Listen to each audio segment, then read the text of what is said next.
ଉପବାସରେ କ'ଣ କରିବା ବାରଣ?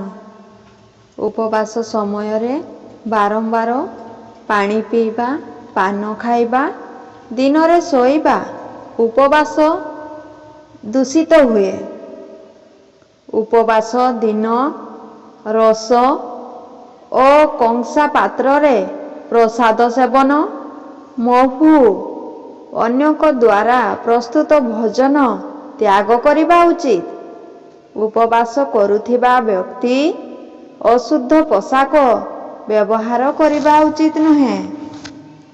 ଉପବାସ ଦିନ କ୍ଷୌର ବା ଶରୀରରେ ତେଲ ମାଲିସ କରିବା ଉଚିତ ନୁହେଁ। ପିତା ମାତା ଏବଂ ଅନ୍ୟ ବୟୋବୃଦ୍ଧ ବ୍ୟକ୍ତିଙ୍କର ହୃଦୟକୁ ଆଘାତ ଦିଅନ୍ତୁ ନାହିଁ। ମିଛ କହିବା, ଲୋଭ ଏବଂ ଈର୍ଷା ପାପ।